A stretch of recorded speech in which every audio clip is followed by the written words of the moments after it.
আসসালামু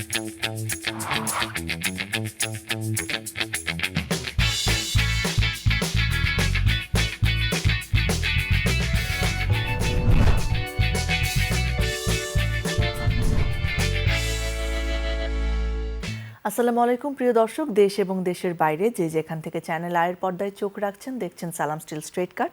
স্বাগত জানাচ্ছি আপনাদের, সাথে আছে দীপ্তি চৌধুরী। একটি দেশ আসলে বর্তমানে বা ভবিষ্যতে কেমন হবে সেটা অনেকখানি নির্ভর করে তার শিক্ষা ব্যবস্থার উপর, শিক্ষা কাঠামোর উপর এবং তার বাস্তবায়নের উপর। অর্থাৎ তারা বর্তমান এবং ভবিষ্যৎ প্রজন্মকে কেমন করে গড়ে তুলছেন সেটার উপরে।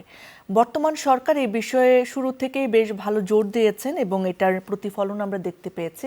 বর্তমানে যে বাজেট অধিবেশন হচ্ছে সেখানে সবচেয়ে বেশি বাজেট রাখা হয়েছে শিক্ষা খাতে, মানে এই যাবৎকালের সবচেয়ে বেশি।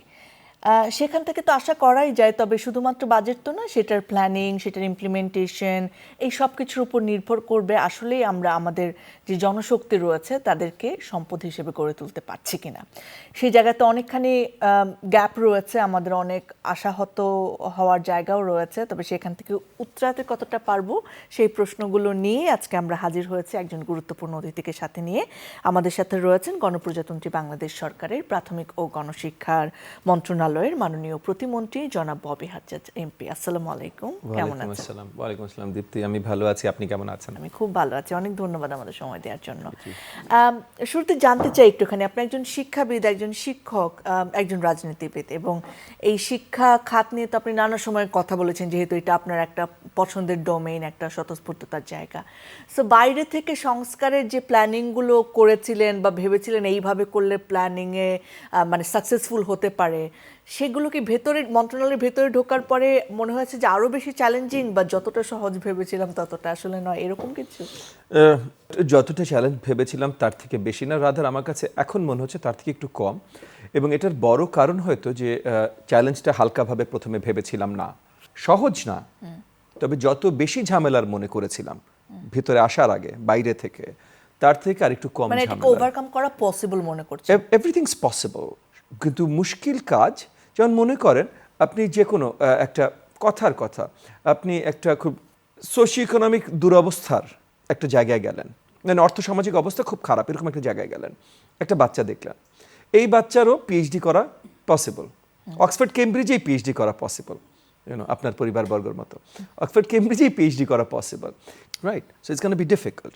তো এই ডিফিকাল্ট পার্টটা রিমেইনস, যে খুব তাড়াতাড়ি হবে না, সময় লাগবে। সো আপনি আমার ভূমিকম্প সহনীয় মোস্ট ডিউরেবল দেশের প্রথম থার্মেক্স রড সালাম স্টিল। সালাম স্টিল বোঝে ডিউরেবিলিটি। সালাম স্টিল, মোস্ট ডিউরেবল স্টিল। আমি শিক্ষাবিদ হিসাবে যেহেতু পরিচয় দিলেন, আমি অনেক বছর বিশ্ববিদ্যালয়ে পড়িয়েছি এবং আমি একজন একাডেমিক, মানে শিক্ষায় আমার এক্সপার্টিজ না, বাট আমি একজন একাডেমিক, সো আমি রিসার্চ অ্যান্ড পড়ানো। তো ওই জায়গা থেকে বিশ্ববিদ্যালয়ের অবস্থাগুলোর সাথে আমি আরও বেটার পরিচিত। আমার দায়িত্ব এখন প্রাথমিক ও গণশিক্ষা। তো আমি গত কয়েক বছর এমনিতেও শিক্ষা নিয়ে আরেকটু এডিশনাল সময় দিয়েছিলাম। আমার বেশ কিছু পাবলিকেশনসও আছে শিক্ষা নিয়ে, সেগুলোর একটা কম্পিলেশন কয়েক মাস আগে আপনি ছিলেন বইয়ের লঞ্চ অনুষ্ঠানে, একটা বইও 500-550 পাতার একটা বইও লঞ্চ হয়েছে, ওই আমার বিগত দিনের রিসার্চগুলোর একটা কম্পিলেশন। তো বৃহত্তর শিক্ষা ব্যবস্থা নিয়ে অনেক ধরনের আপনার প্রবলেমস আছে, এবং এই প্রবলেমগুলো আমি বাংলাদেশের সকলকে, যারা আপনার চ্যানেলের মাধ্যমে, আপনার শোটার মাধ্যমে দেখছেন, সকলকেই আমি আশ্বস্ত করতে পারি যে মাননীয় প্রধানমন্ত্রী জনাব তারেক রহমানের খুব শক্ত নজর আছে পুরো শিক্ষা ব্যবস্থার উপরে। সো প্রতিটা জায়গায় যেন সঠিক সংস্কারগুলো হয় সেগুলোর দিকে নজর আছে। তবে যেই জিনিস আমি সবচেয়ে বেশি ভয় পেয়েছিলাম ভেতরে আসার আগে, যে এই কারণে চেঞ্জ হবে না, যে টোটাল মেশিনারিতে, মানে সেটা ব্যুরোক্রেসির অংশটাই আপনি ধরেন বা অ্যাডমিনিস্ট্রেটিভ অংশগুলো ধরেন, টোটাল মেশিনারিতে হয়তো করাপশনটা আরও অনেক বেশি, দুর্নীতিটা আরও অনেক বেশি, এবং তারা করতে চায় না। ভেতরে এসে, মানে আমি অত্যন্ত আনন্দের সাথে আপনাকে বলছি, ভেতরে এসে আমি দেখছি যে না, আমি যতটা দুর্নীতি নাই তা না ভাই, অনেক দুর্নীতি আছে, বাট আমি যত ভয় পেয়েছিলাম তার থেকে কম আছে। সবচেয়ে বড় চ্যালেঞ্জ কোনটা মনে করছেন? সবচেয়ে বড় চ্যালেঞ্জ আসলে মানুষের মন মানসিকতাটা বদলানো ওভারঅল। মানে এটা শুধু আমার মন্ত্রণালয় না, মানে বৃহত্তর জনগোষ্ঠীর কথাও বলছি। আমি বলছি 40-50 বছর আগে যখন আমরা স্কুলে পড়েছি, 70-এর দশকে 80-এর দশকের শুরুর দিকে যখন আমরা স্কুলে পড়েছি, তখন যে জিনিসগুলো ছিল যে বাপমার খুব একটা সময় ছিল না ছেলে মেয়েকে দেওয়ার, বা অ্যাটলিস্ট বাবাদের ছিল না, মারা কিছু দূর দিতেন। মাদের নিজেদের শিক্ষার কি অবস্থান ছিল, স্কুলে যেইভাবে শিক্ষকদের ট্রিট করা হতো আজকে 50 বছর আগে একরকম ছিল, এই তিনটা জিনিসে আজকে এই তিনটা জিনিস একটু ভিন্ন। অনেক জায়গায় টিচারদের মূল্যায়নটা আরো কমে গেছে, তাদের রেসপেক্ট এই জিনিসটা আরো কমে গেছে। এগুলো অনেকগুলো কারণে হয়েছে, যেগুলোর মধ্যে অ্যাডমিনিস্ট্রেটিভ রিজনস আছে, সোশ্যাল কালচারাল রিজনস আছে। এই জায়গাগুলোতে অনেক বদল আনাটা দরকার। শিক্ষক যদি ভালো হয়, বাকি সব কিছু ছাড়া শিক্ষা প্রদান করা সম্ভব। মানে আজ থেকে আমি যেটা এখানে বারবার বলি, হাজার হাজার বছর ধরে কিন্তু শিক্ষা পাঠদান করবার রীতি চলে আসছে। মানে এটা ছাড়া হিউম্যান সিভিলাইজেশন হতো না, সবচেয়ে বেশি গুরুত্বপূর্ণ। তো আপনি বিশাল বিশাল প্রাসাদের মতো দেখতে স্কুল বানিয়ে ফেলেন, টিচারের অবস্থান যতক্ষণ পর্যন্ত সঠিক না হবে ততক্ষণ পর্যন্ত শিক্ষা ব্যবস্থা সঠিক হবে না। একটুখানি ইন্টারাপ্ট করে, এই 24-এর আন্দোলনের পরে আমরা দেখেছি এই সম্পর্কটা কিন্তু আরো বেশি আমি কি বলবো দূরত্ব বেড়েছে, মানে স্টুডেন্টদের সাথে শিক্ষকরা পলিটিক্যালি তাদের কোন মতাদর্শ সেটা কিন্তু অনেকখানি প্রভাব ফেলছে এবং ডিরেক্ট অ্যাকিউজ করছে স্টুডেন্টরা। সো এইটা তো দীর্ঘদিনের অফকোর্স একটা ব্যাপার, কিন্তু তারপরেও কি এখানে কিছু জিনিস আছে, যেমন আপনি যেটা হাইলাইট করছেন এটা হয়তো আর উপরের দিকে, যেহেতু আমি শুধু প্রাথমিক এবং গণশিক্ষাটা ডিল করি, সো এটা আমার জন্য অনেক বড় প্রবলেম না। তবে শিক্ষকদের পলিটিসাইজেশন একটা প্রবলেম। শিক্ষকদের পলিটিসাইজেশন যেটা বিগত দিনগুলোতে হয়েছে, আমি সবচেয়ে বেশি দোষারোপ করব আপনার এই যে স্বৈরশাসক যে সরকার ছিল, বেশ 16-17 বছর স্বৈরশাসক যে সরকার ছিল, কারণ তারা সব জায়গায় খুব শক্ত একটা দলীয়করণ করেছে। তো শিক্ষকদের ভিতরে একটা দলীয়করণ করা হয়েছে, শিক্ষক নিয়োগে দলীয়করণ করা হয়েছে। অনেক জায়গায় আছে যেখানে আর কি দলীয় পরিচয়ে সে তার চাকরিটা পেয়েছে, আপনার তার কোয়ালিফিকেশন হয়তো অতটা ভালো না। তো এরকম অনেক কিছু আছে যে জায়গাগুলো থেকে আমাদের বেরিয়ে আসতে হবে।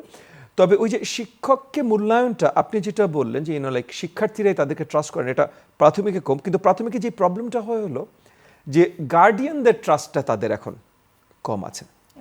শিক্ষার্থীদের থেকে গার্ডিয়ানরা বিকাম মোর ইম্পর্ট্যান্ট, এবং এই জায়গায় সোসাইটি ইম্পর্ট্যান্ট।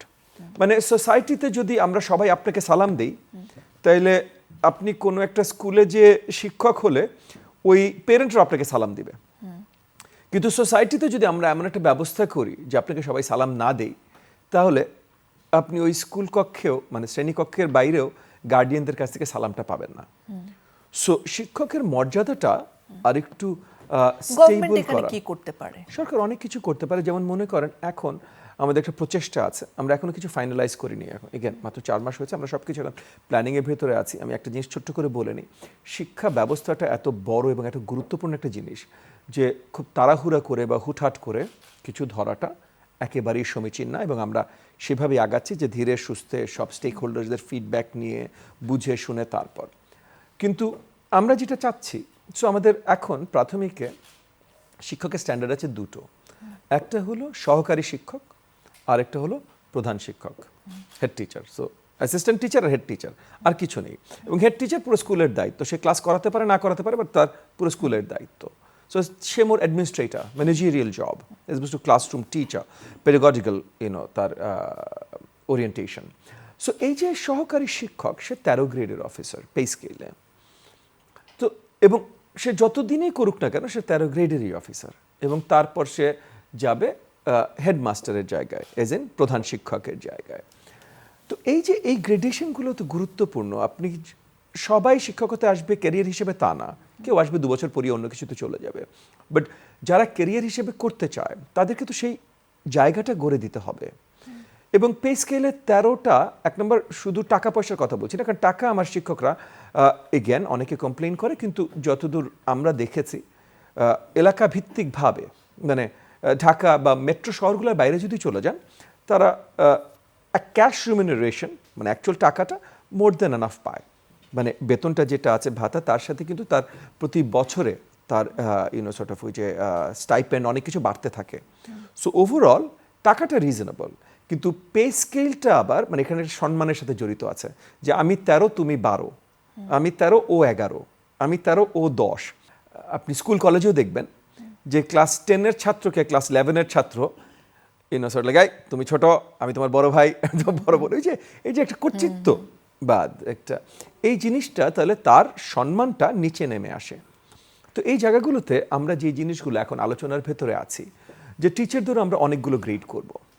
সো যে মাত্র জয়েন করেছে, তার ডিগ্রি নেই বা ট্রেনিং ফুল হয়নি, ইউনো, বা এখন আমাদের 3.5 লাখ প্লাস টিচার্স, এদের বেশিরভাগেরই ট্রেনিং নেই, মানে ফুল ট্রেনিংগুলো নেই বেশিরভাগ। ভূমিকম্প সহনীয় মোস্ট ডিউরেবল দেশের প্রথম থার্মেক্স রড সালাম স্টিল। সালাম স্টিল বোঝে ডিউরেবিলিটি। সালাম স্টিল মোস্ট ডিউরেবল স্টিল।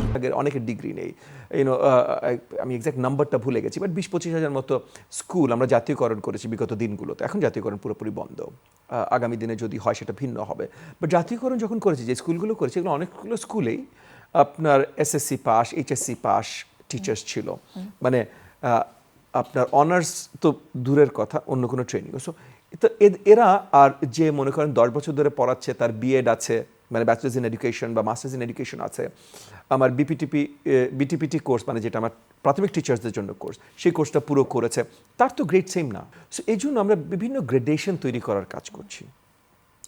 এবং এই গ্রেডেশন মোটিভেশন ক্রিয়েট করা কাজে, রাইট, যে আমি এটা, সো যেই শিক্ষক সে জাস্ট কুইক ক্লাসরুমে ঢুকলো, হয়তো 15 দিনের একটা ট্রেনিং নিয়ে সে একটা জায়গায় ঢুকলো, কিন্তু তার এখন মোটিভেশন আছে যে আমি টোটাল বিটিপিটি কোর্সটা যদি শেষ করতে পারি, তাহলে আমি শেষ করার সাথে সাথে, এবং অন্য অ্যাসেসমেন্টও থাকবে, বাচ্চারা কতখানি শিখছে, আমি ক্লাসরুমে রেগুলার কি না, অন্য সব কাজগুলো ঠিকভাবে করছি কিনা। বাট এই অ্যাসেসমেন্টের সাথে ওই বিটিপিটি কোর্সটা যখন শেষ করব, তখন সেটা যদি 1 বছরে শেষ করতে পারি বা 2 বছরে শেষ করতে পারি, আমি ধাপ করে জাম্প করে এখানে যাচ্ছি।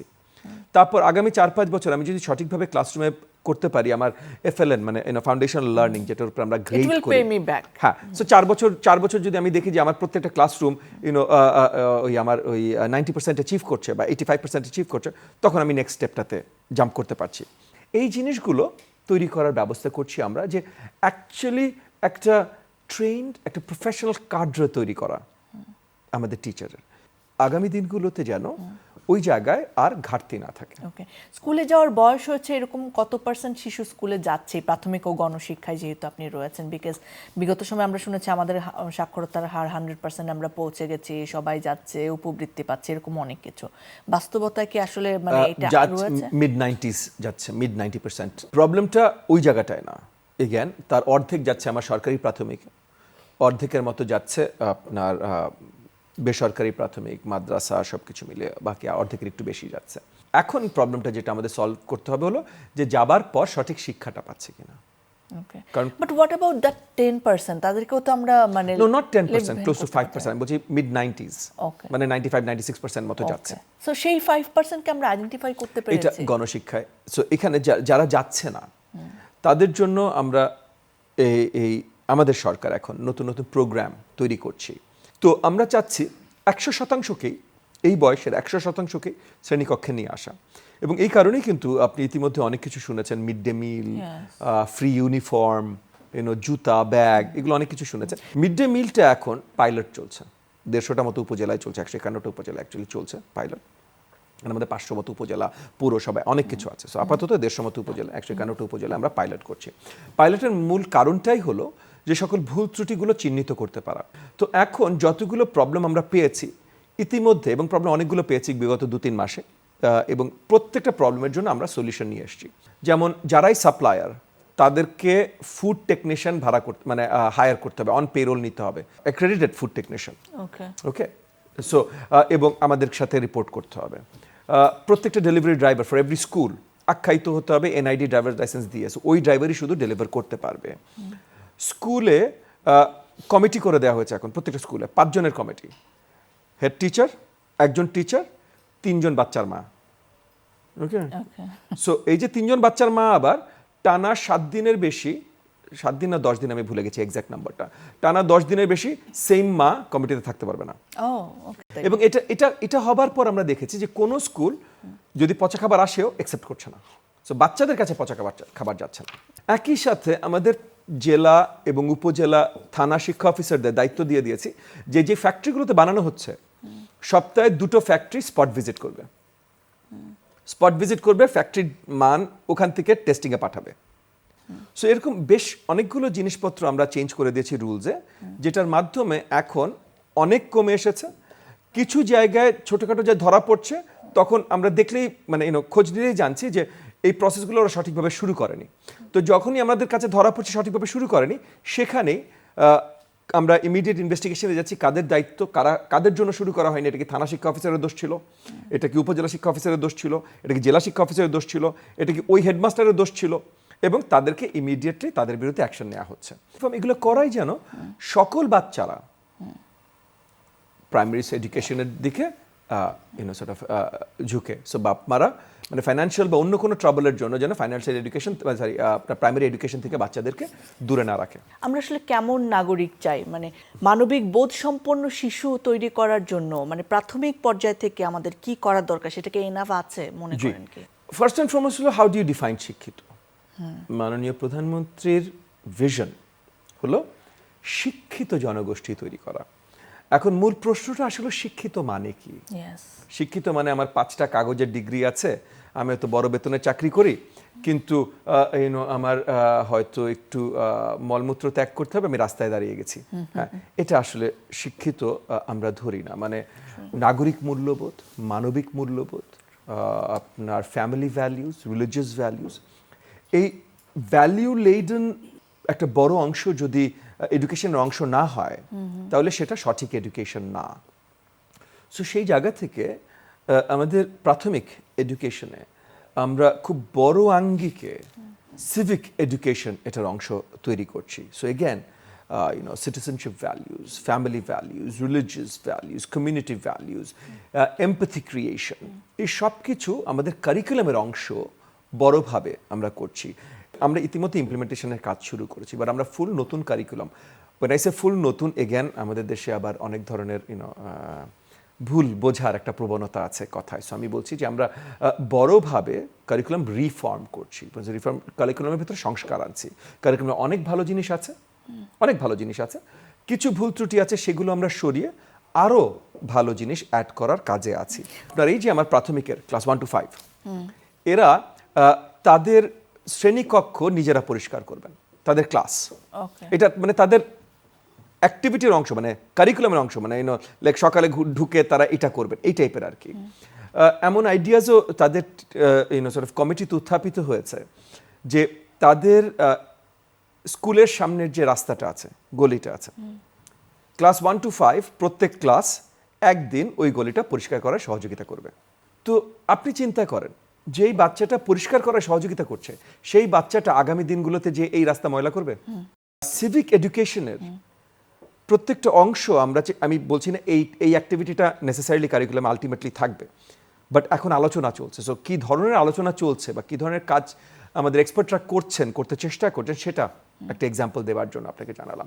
সো এই ধরনের যে আমরা কারিকুলামের ভেতরে এমবেড করে দিতে চেষ্টা করছি জিনিসপত্র, যেটা তাকে একজন ভালো সিটিজেন হিসাবে গড়ে তুলবে।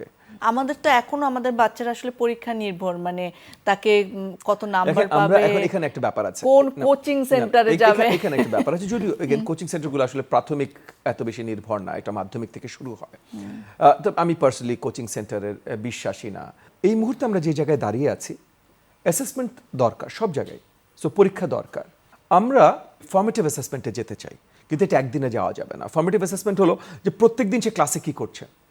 সো এই যে আমাদের যেমন বৃক্ষরোপণ আছে, এগেন কারিকুলামের ভিতরে কিন্তু গাছ লাগানো, তো গাছটা ঠিকভাবে লাগাচ্ছে কিনা, গাছের কেয়ার সে ঠিকভাবে করছে কিনা, কথার কথা যদি রাস্তা পরিষ্কার আসে, এই রাস্তা পরিষ্কার ঠিকভাবে করছে কিনা, স্পোর্টস আছে, খেলাটায় সে মনোযোগ দিয়ে খেলছে কিনা, ভালো খেলছে খারাপ খেলছে পরের কথা, বাট শিখছে কিনা, কালচারাল এডুকেশন থাকবে, সো ওইটা সে ভালোভাবে করছে কিনা, অঙ্কর প্রত্যেকদিন ক্লাসে যখন অঙ্ক করছে সে আসলে মনোযোগ দিয়ে অঙ্কটা করছে কিনা, এই জিনিসগুলোর উপরে তাকে টিচার ওই যে এভরিডে তার কিছু এভ্যালুয়েশন হতে থাকবে। কিন্তু এটা করবার জন্য আমার কারিকুলামটা আরো আধুনিকতর হতে হবে, আমার টিচার আর অনেক বেশি ট্রেন্ড হতে হবে, আমার টিচার আরো অ্যাকাউন্টেবল হতে হবে।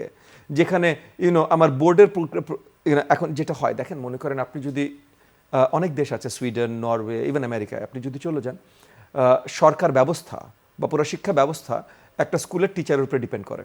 কারণ ওখানে ফর্মেটিভ অ্যাসেসমেন্ট, মানে টিচার যেটা বলেছে যে না সারা বছর সে খুব ভালো করেছে, সে A+, এটা সবাই মেনে নিচ্ছে। আমাদের দেশে যদি দিয়ে দেয় প্রথমে আপনিও বলবেন এই টিচারকে নিশ্চয়ই পেরেন্ট কিছু খাইয়েছে, হতে পারে না? সো ওই সিস্টেমগুলো না ঠিক করা পর্যন্ত আমরা কি ফর্মেটিভ অ্যাসেসমেন্টে যেতে পারি? পারি না। সো এই সিস্টেমগুলো আমরা চাই ফর্মেটিভ অ্যাসেসমেন্টে যেতে, আমরা চাই এটাতে যেতে, কিন্তু এই সিস্টেমগুলো ঠিক করতে আমাদের সময় লাগবে, মিনিমাম 3-4-5 বছর লাগবে। স্যার, ডিরেক্ট পলিটিক্যাল প্রশ্নে যাই। খুবই ভালো লাগলো শিক্ষা সম্বন্ধে আপনার ভিশনগুলো জানতে পেরে। এনডিএম এর আসলে কি অবস্থা? আপনার যে রাজনৈতিক দল বিএনপির সাথে জোট করে আপনি নির্বাচন করেছেন এবং তারপরে আপনি প্রতিমন্ত্রীর দায়িত্ব পেয়েছেন, একটা বড় দায়িত্ব। আপনার রাজনৈতিক দলের কি অবস্থা? সেটার কার্যক্রম চলছে? দলের কার্যক্রম চলছে, দলের সকল কর্মসূচি চলছে। এই মুহূর্তে দলের কর্মসূচির সাথে আমি যতটা অতপ্রুতভাবে সংযুক্ত থাকা উচিত বা দরকার, এই মুহূর্তে একটু কম আছে, কারণ মাত্র 4 মাস হয়েছে। নতুন দুটো বড় বড় দায়িত্ব, একটা হলো এলাকাবাসীর দায়িত্ব, যারা আসলে ভোট দিয়ে আমাকে নির্বাচিত করে এনেছেন। ভূমিকম্প সহনীয় মোস্ট ডিউরেবল দেশের প্রথম থার্মেক্স রড সালাম স্টিল। সালাম স্টিল বোঝে ডিউরেবিলিটি। সালাম স্টিল মোস্ট ডিউরেবল স্টিল। আবার শিক্ষা ব্যবস্থার একটা বড় দায়িত্ব মাননীয় প্রধানমন্ত্রী আমাকে দিয়েছেন। সো এই দুটো নিয়ে এখন আমার ব্যস্ততা অনেক বেশি। হয়তো আরো কিছু মাস, কিছু দূর একটু স্টেবল অবস্থায় সবকিছু চলে আসার পর তারপর অন্য সবকিছু, তো মানে রাজনীতি এটাতেও হয়তো মনোযোগটা আরেকটু বাড়াবো। ওকে, সো আপনার এলাকা নিয়ে কথা বলছিলাম, মোহাম্মদপুর, এবং ভীষণ কি বলবো, বাংলাদেশে যদি বলা হয় যে কোন একটা এলাকার নাম বলো যেখানে তুমি রাতের বেলা সেফলি যাইতে পারবা না, মানুষ, আমার মনে হয় 80% মানুষ মোহাম্মদপুর বলবে, ঢাকা শহরের ভেতরে। সো কেন আসলে এরকম? আপনি নিজেও সিসি ক্যামেরা দিয়ে রাখতে পারেন নাই? সেটা কিন্তু মানে এটা এগেন একটু আউট অফ কনটেক্সট নেওয়া হয়েছে। আমি একটা টাউন হল মিটিংয়ে এই কথাটা বলছিলাম, এবং town hall, by the way, just আপনার শোর জন্য পরিষ্কার করছি, যে বাংলাদেশে প্রথম আমরা মোহাম্মদপুরে শুরু করেছি এই নির্বাচনের পর থেকে। গত 4 মাসে 4টা টাউন হল হয়েছে, যে আমরা প্রত্যেক মাসে উন্মুক্ত করেই এলাকার জনগণের জন্য যে তারা সরকারকে সব ধরনের প্রশ্ন করতে পারবে, জবাবদিহিতা চাইতে পারবে এবং সব কমপ্লেইন জানাতে পারবে। সেটা আপনার এলাকায়? জি, মানে ঢাকা 13-তে, মানে বৃহত্তর মোহাম্মদপুর আদাবর আমাদের এলাকায়। সো আমরা যেটা করি যে সকল সরকারি অফিসার্স, মানে সেটা ওই তিতাস বলেন, আপনার কি বলে সিটি কর্পোরেশন বলেন, আপনার ওয়াসা বলেন, পুলিশ বলেন, ট্রাফিক বলেন, সকল ঊর্ধ্বতম কর্মকর্তা থাকে স্টেজে, ওয়ার্ডের সচিবরা থাকে স্টেজে, আমি থাকি স্টেজে। জনগণ উল্টো দিকে তারা প্রশ্ন করে, এটা হয় নাই কেন, আমার এখানে এটা প্রবলেম, এটা ঠিক করে দেন। সো কমপ্লেইন জানায়, এটা অলরেডি অ্যাকাউন্টেবিলিটি জানায়। কত 4 মাস ধরে চলছে, প্রতি মাসে একবার করে হয়। হ্যাঁ, সো জুনের টাউন হলে বোধহয় জুন মাসের টাউন হল মিটিংয়ে আমরা অ্যানাউন্স করেছিলাম যে 750 উপরে সিসিটিভি ক্যামেরা আমরা বৃহত্তর ঢাকা 13-তে লাগাচ্ছি এবং সেই জায়গায় জনগণের সহযোগিতা দরকার। ওখানে আমি এক্সাম্পল আকারে বলেছিলাম যে নির্বাচনের আগেও এলাকাবাসীদের সাথে কথা বলে কাজ করে আমি তখন কিছু সিসিটিভি ক্যামেরা লাগিয়ে দিয়েছিলাম। এটা নির্বাচনের আগে, তখন আমি সরকারের অংশ না। হ্যাঁ, এবং আমি সিসিটিভি ক্যামেরা লাগিয়েছি, মানে কোন জায়গায় লাগিয়েছি, সবচেয়ে ঝামেলার যে এলাকা, এরকম 2-3টে এলাকায় লাগিয়ে দিয়েছি। তো মানে ওই এলাকাটা নোন সবচেয়ে ঝামেলার জন্য, এবং যেই জায়গায় সিসিটিভি একটা মানে 2টো চুরি হয়েছে, ওই জায়গাটায় ওই দিনই আমি লাগিয়েছি, কারণ তার আগের দিন ওখানে বিশালভাবে মানে মারামারি, মানে আপনার চাঁদাবাজি থেকে মারামারির উৎপত্তি হয়েছে এবং বড় দাগে মারামারি হয়েছে। সো ইমিডিয়েটলি এলাকাবাসীর সাথে কথা বলি, ওখানে পাশের যে হাউজিং সোসাইটি আছে, ওই হাউজিং সোসাইটির সাথে কথা বলে ওদের একটা বিল্ডিংয়ে দেয়ালের সাথে আমি লাগিয়ে দিয়েছি। যেই রাতে লাগিয়ে দিয়েছি তার পরের রাতে, মানে যেই দিন লাগিয়ে দিয়েছি তার পরের রাতে ওটা চুরি হয়ে গেছে। সো আলোচনাটা আসলে এইভাবে ছিল যে তখন হয়েছে, কারণ তখন এগেন সরকার ব্যবস্থা ভিন্ন ছিল। এখন আমরা 750 লাগাচ্ছি, এখন এটা হবে না, তবে এখনো you have to take responsibility, মানে the people have to take responsibility. কথার ওই আঙ্গিকে ছিল, কিন্তু ওই যে আমি লাগিয়েছি চুরি হয়ে গেছে, জাস্ট এই 2টো লাইন দিয়ে এগেন মজাদার ছিল, অ্যান্ড ওটাও ভুল না, কথাটা মিথ্যে না, বাট এটা আউট অফ কনটেক্সট নেওয়া, যে ও 2টো লাগিয়েছিলাম নির্বাচনের আগে, তখন চুরি হয়ে গেছিল, আর এখন 2টো না, এখন 750। কি মনে হয় এত চুরি হওয়ার কারণ কি? এই এলাকাটা তখনকার সরকার তাদের আপনি একটা জিনিস মনে রাখেন যে গণভবন, যেখানে স্বৈরাচারী প্রধানমন্ত্রী থাকতো, এবং সংসদ, এই পুরোটা কিন্তু ঢাকা 13-র মানে ওই 2টো ইন্ডিপেন্ডেন্ট এলাকা, কোনো ইসের ভিতরেই না, বাট স্টিল মানে আপনি এলাকার হিসাবে ধরলে আমার এলাকায় পড়ে আর কি, ঢাকা 13। সো বিগত দিনগুলোতে ওই স্বৈরাচারী সরকার মনে করতো যে এই জায়গায় তাদের খুব শক্ত আধিপত্য থাকতে হবে। সো এই জায়গার এমপিও তারা তাদেরকেই বানাতেন, তারাও এই এলাকার না কিন্তু, মানে নানক বা যারা ছিলেন তারাও এই এলাকার না, তাদেরও বাইরে থেকে আনা, কিন্তু তারা ছিলেন হলো ওই যে ওই বলয়টা ধরে রাখার জন্য। সো পুরো ঢাকা শহরের মাসল পাওয়ার তারা ওই যে স্বৈরাচারী শক্তির মাসল পাওয়ার এই এলাকার ভিত্তিতে ছিল। ওই যে ওই বাহিনীগুলো তারা জমি দখল টখল অনেক ধরনের কাজই করেছে, এগেন মাদকাসক্ত বা মাদক ব্যবসার সাথে জড়িত। একই সাথে পিছে কেরানীগঞ্জ, যেই জায়গায় ওই যে মোহাম্মদপুরে গত 20-25 বছর যে জমি দখলের কাজটা চলেছে, এটা এখন ওই জায়গায় চলছে। ওই মাসলগুলো এখন ওখানেও ব্যবহৃত হচ্ছে এবং ওই বসিলা ব্রিজ দিয়ে খুব সহজে তারা চলে আসতে পারছে। সো এই যে অনেকগুলো যে কিশোর গ্যাং যেটার কথা বলছি, এইগুলো গ্যাংয়ের উৎপত্তি এইসব কারণে।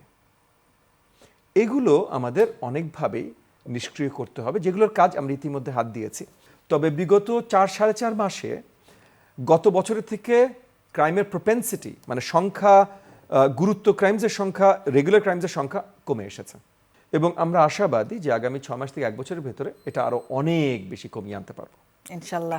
আপনার জন্য অনেক শুভকামনা থাকলো, যেহেতু আমরা আজকে প্ল্যানিং নিয়েই বেশি কথা বলেছি এবং বেশ আশা জাগা নিয়ে প্ল্যানিং।